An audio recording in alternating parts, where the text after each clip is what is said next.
Buen día, compañeras y compañeros. En el día de hoy tendremos la exposición sobre China. El foco de este estudio, de este trabajo, estará enmarcado en buscar el origen y transcursos de dos diferentes religiones y una corriente específica de la filosofía en la historia de China. Las religiones que veremos en esta ocasión serán el taoísmo, el budismo y como resultante una filosofía primordial para comprender los procesos sociales chinos, el confucianismo.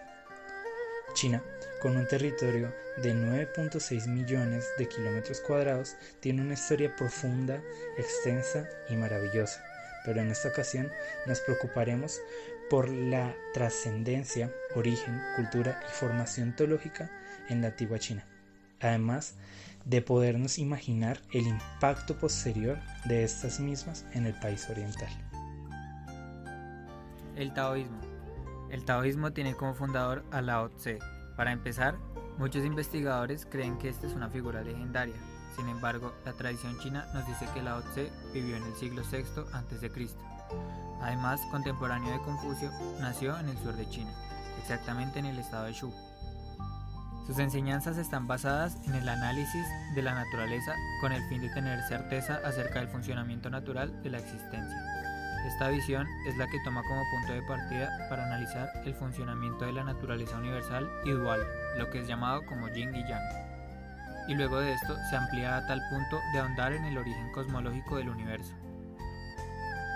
Lao Tse determina cuál es el orden natural que los seres humanos y los seres vivos deben tener a cabo para llegar a una superación de sí mismos y mejorar su existencia, y explica por qué el hombre ha descarriado su energía cósmica al no seguir las normas naturales y la armonía, reemplazando esto por actitudes superficialistas que lo que han hecho es desequilibrar a la humanidad y han favorecido a las clases dominantes, a costa de la precariedad de las clases inferiores. Las enseñanzas de Lao Tse no se distribuyeron de forma escrita, sino de forma oral. Los discípulos del mismo se encargaron de impartir estas enseñanzas, las cuales hasta el día de hoy están vigentes.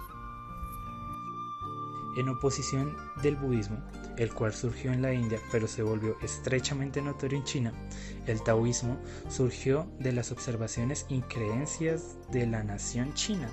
Los principios del taoísmo impactaron la civilización china en gran parte porque se inició del propio poblado y fue una expresión natural del modo que los chinos entendían el cosmos. La noción de la importancia de una existencia armoniosa en balance encajaba bien con la filosofía igualmente popular del confucianismo, también nativo de China. El taoísmo y confucianismo están alineados en su visión de la bondad innata de los seres humanos, pero difieren en cómo traer esa bondad a la superficie y llevar a las personas a actuar de mejor manera y sin egoísmo. El taoísmo fue fundado por Lao Tse en la dinastía Zhou en el siglo VI. Escribió sus creencias y filosofía en un libro llamado Dao de Jing. Lao Tse creyó que el hombre debería ser uno con la naturaleza y todos los seres vivos tienen poder universal. La filosofía taoísta se originó a partir de la observación de la naturaleza y su religión se convirtió en una creencia en el equilibrio universal mantenido y regulado por el taoísmo. Las creencias ancestrales pueden o no incluir costumbres como la oración espiritual ancestral, pero estos dos principios han sido seguidos por muchos taoístas y han existido durante cientos de años. Los taoístas creen que las buenas acciones significan una mejor vida para sus almas, así que los taoístas siguen ciertas reglas y guías para vivir. No se les permite decir mentiras, robar, cometer adulterio, asesinar o tomar alcohol. Ellos también tienen una lista de buenas andanzas para guiarlos mejor en la manera en que viven. Se les alienta a obedecer a los mayores, a amar a sus padres, a ser tolerantes, ayudar a otros, mantenerse en excelente forma física y mental, practicar el control propio de mente y cuerpo y actuar sin pensar en sí mismo. En otras palabras, actuar sin egoísmo. Lao Tse hace un paralelo y utiliza alegorías para comparar el comportamiento de la naturaleza y el comportamiento de los seres humanos. El Tao es el comienzo del todo. Su regla principal es seguir el destino, corriente de vida. sin resistencia, a veces simplemente dejarlo ir. La suposición principal del taoísmo es el principio del equilibrio y la relación entre la masculinidad y el yin y el yang. Por el contrario, en el núcleo del yang masculino solo hay buenas cualidades y en el yin femenino es todas cualidades pasivas u oscuras, pero no hay otra cualidad que nunca exista, lo que conducirá a la confusión. El budismo. El budismo se desarrolló a partir de las enseñanzas difundidas por su fundador, Siddhartha Gautama, alrededor del siglo V a.C., aproximadamente en el 560 a.C., en el noroeste de la India. En realidad, hacer un relato histórico de la vida de Gautama es difícil, puesto a que no se hizo recopilación de su historia hasta 100 años después de su muerte. Este mismo hecho ha generado que se hicieran diferentes versiones del mismo y relatos que hasta hoy en día se llegan a contradecir entre ellos. Su papá, Suddhodana, era gobernante concerniente a la zona cerca del Himalaya, que actualmente es la nación de Nepal. Él resguardó a su primogénito del mundo exterior y lo confinó en el palacio en el que rodeó a Gautama con placeres y fortuna. A pesar de los esfuerzos de su padre, Gautama un día vio el lugar más tenebroso de la vida en una caminata que dio fuera de las paredes del palacio. En esa caminata vio 4 cosas que cambiaron su existencia para siempre: un hombre anciano, un hombre enfermo, un hombre muerto y un mendigo. Intensamente conmovido por el sufrimiento que vio, se decidió a dejar el ostentoso camino que llevaba en el palacio y comenzó una misión para buscar una respuesta al problema del dolor y del sufrimiento humano. Gautama dejó a su familia y viajó por el país en búsqueda de sabiduría. Estudió escrituras hindúes con sacerdotes brahmanes, pero se desilusionó con las enseñanzas del hinduismo. Luego se dedicó a una vida de ascetismo extremo en la jungla. Según la leyenda, con el tiempo aprendió a existir con un grano de arroz al día, lo que hizo de su cuerpo un esqueleto. Sin embargo, pronto llegó a la conclusión de que el ascetismo no conduciría a la paz y la autorregulación, sino que solo debilitaba la mente y el cuerpo. Gautama finalmente regresó a una vida de meditación. Durante la meditación profunda, debajo de una higuera conocida como el árbol Bodhi, que significa árbol de sabiduría, Gautama experimentó el más alto nivel de conciencia de Dios, llamado Nirvana, y no precisamente el que conocemos. Gautama era entonces conocido como Buda, el iluminado. Pensó que había encontrado las respuestas a la pregunta sobre el dolor y el sufrimiento. Su mensaje ahora tenía que ser anunciado a todo el mundo. Cuando comenzó a enseñar, pronto encontró audiencia rápida entre la gente de la India, ya que muchos estaban desilusionados con el hinduismo. En el momento de su muerte, a la edad de los 80 años, el budismo se había convertido en una fuerza importante de la India. 3 siglos después, se había extendido por Asia. El Buda nunca afirmó ser una deidad, sino un indicador del camino. 700 años después, los seguidores de Buda comenzaron a adorarlo como una deidad. Momento histórico en el que entra el budismo a China. Los reinos de China estaban ubicados en el norte de India. El budismo en el siglo VI a.C. comenzó a llegar a estas áreas durante el gobierno de la dinastía Han. En el 206 a.C., Liu Bang, el emperador Gaozu, fundó la dinastía Han Oriental, 206 al 8 después de Cristo, y fundó su capital en Chang. Durante su reinado, Gaozu fortaleció el poder centralizado y aplicó una serie de medidas para restaurar la vida normal de sus súbditos. La ruta de la seda fue la principal ruta comercial agrícola para abarcar muchas regiones de Asia Central. Oriente Medio y Europa. Los monjes budistas nepales lentamente comenzaron a encontrar su camino a través de la ruta de la seda hacia China. La ruta de la seda es una serie de rutas comerciales que se organizaron especialmente para el comercio de la seda en el siglo I a.C. Se llamaba Ruta de la Seda al camino que cubría casi todo el continente asiático y concentraba Mongolia con Asia.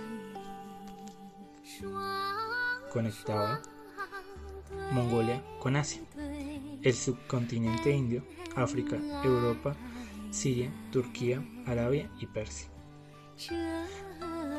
Cuando el budismo se extendió a China, tuvo que competir con una creencia religiosa llamada el taoísmo, que motivó a sus seguidores a vivir el camino de la verdad. Las creencias budistas y taoístas estaban separadas. El budismo enfatizó el sufrimiento, mientras que el taoísmo impulsó el orden y la moral. Finalmente, los dos sistemas comenzaron a mezclarse. La mayoría de la gente no aceptó inmediatamente el budismo y fue solo en la era de la desunión que los locales comenzaron a aceptar este sistema. La era de la desunión fue un periodo de guerra civil en el que tuvo lugar después del colapso de la dinastía Han. Muchos de los agrícolas locales tenían mucho sufrimiento y finalmente hicieron una conexión entre el concepto de sufrimiento que encuentra el budismo y la confusión asociada que experimentan durante las guerras civiles. Esto hizo que el budismo desempeñara un papel más importante en sus vidas. El budismo, como filosofía, es una práctica de contemplación y cuestionamiento que no depende de la creencia de un dios precisamente. De hecho, el budismo se define para dejar atrás todos los dogmas para ver el mundo tal cual es. El budismo, como se encuentra en los primeros escritos alrededor del siglo I a.C., enseña que Buda muestra 4 nobles verdades. En primer lugar, el sufrimiento es parte de la existencia. En segundo lugar, el origen del sufrimiento es el deseo de sensualidad, ganar identidad y lujos. En tercer lugar, el sufrimiento puede terminar. Y en cuarto lugar, es seguir el noble óctuple sendero que es la forma para lograr esto. La octava forma noble es comprensión correcta, pensamiento correcto, habla correcta, acción correcta, mantenimiento correcto, esfuerzo correcto, atención correcta y coordinación correcta. Buda enfatizó la ética y la comprensión. Dijo que no hay intermediarios entre la humanidad y lo divino. Finalmente se convirtió en la religión estatal de China, y varios líderes nacionales y extranjeros utilizaron el budismo como un medio para unir a las personas. También lo usaron para controlar a las personas de la misma manera. Los templos y monasterios budistas se extienden por China, después del advenimiento del budismo. Esto sucedió con el tiempo y la gente comenzó a aprender más sobre esta religión recién fundada. Los cambios que el budismo trajo a China no fueron inmediatos ni obvios. En el momento en el que el pueblo chino aceptó el budismo y esta religión comenzó a florecer. El budismo chino finalmente se hizo tan extenso que afectó a millones de personas en todo el mundo. El confucianismo. Para empezar a hablar del confucianismo, hay que hablar antes de quién fue Confucio y por qué empezaron a seguir su filosofía. Confucio nació en Lu un 28 de septiembre del año 551 a.C. y falleció en el año 479 a.C., también en Lu. En chino mandarín su nombre es Kongzi, que vendría a ser Maestro Kong, o también se puede escribir Confuzi, de allí la variable Confuzi. De este último término deriva el nombre en español Confucio.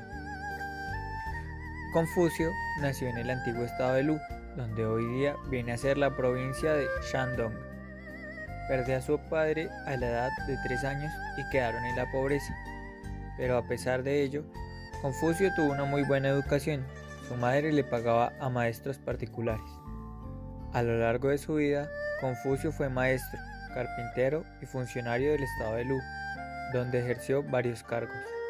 Entre estos se destaca su labor como ministro de Justicia, aunque renunció a este cargo ya que no estaba de acuerdo con el actuar del príncipe, puesto que según relatan algunas personas, este se dejó sobornar para que sacaran a Confucio del cargo, ya que era muy estricto en hacer cumplir las leyes y esto no le gustó a algunas personas con cierto grado de poder.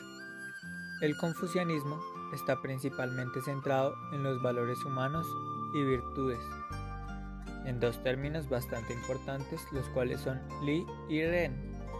La primera hace referencia a una normatividad o una serie de normas, las cuales determinan cómo alguien debe actuar para estar en armonía con la ley del cielo. Y la segunda significa bondad o humanidad. Es un sistema centrado en las personas y las relaciones sociales que tienen. Confucio creó una escuela en donde preparaba a los jóvenes para ser funcionarios del gobierno. Enseñó a partir de los saberes y los valores de los antepasados. Enseñó la virtud y su importancia para poder gobernar. Partiendo de esta idea, para el confucianismo, el papel de las jerarquías era algo indispensable hasta en el núcleo familiar, ya que era visto como un pequeño reino en el cual tenían que existir ciertas jerarquías. El cariño, aprecio y amor tenían que variar de acuerdo a cada persona, así como en la familia. En el gobierno debe haber orden y jerarquía, y decía que el aprendizaje del hombre superior inicia en la familia y con dificultad el hombre podrá gobernar el Estado. Si no puede gobernar, primero a su familia. Confucio no logró ver sus aportes masificados en vida. Sin embargo, fueron sus estudiantes quienes impartirían sus enseñanzas en las nuevas generaciones, donde se vería un aporte muy importante, ya que al mantener vivas sus ideas, muchos sí lograron obtener puestos importantes en el gobierno, y de esta manera lo pudieron transmitir. Sus enseñanzas siguen vivas en una serie de libros llamados los Analectas, y a pesar de que no hay una variedad de muestras escritas propias de Confucio de las enseñanzas y pensamientos del mismo, estos fueron escritos por algunos de sus estudiantes y las personas que lo pudieron conocer, e incluso mismas personas del gobierno. En la filosofía confuciana, el gobernante tiene que ser un gran ejemplo, y para esto tiene que ser un hombre virtuoso. El gobernante también tiene que mover a los funcionarios más virtuosos a los puestos más altos. Y esto último dio un cambio total en el sistema, ya que los puestos más altos del gobierno estaban reservados siempre para los integrantes de la familia noble. Confucio vivió durante la época de la dinastía Zhou, la cual se caracterizó por tener una gran decadencia moral y política. China estaba atravesando por un momento muy complicado en el que predominaba la guerra interna por el territorio, y fue por ello que Confucio tuvo en su pensamiento la necesidad de un cambio.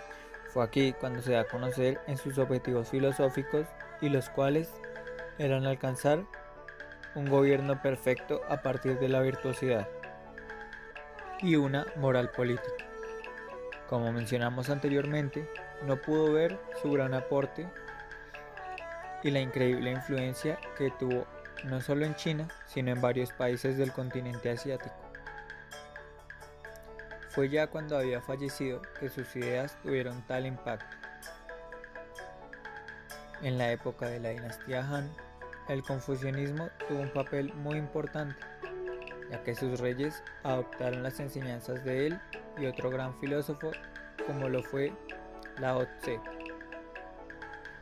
De esta dinastía se destaca que revivieron y florecieron los logros intelectuales, artísticos y literarios.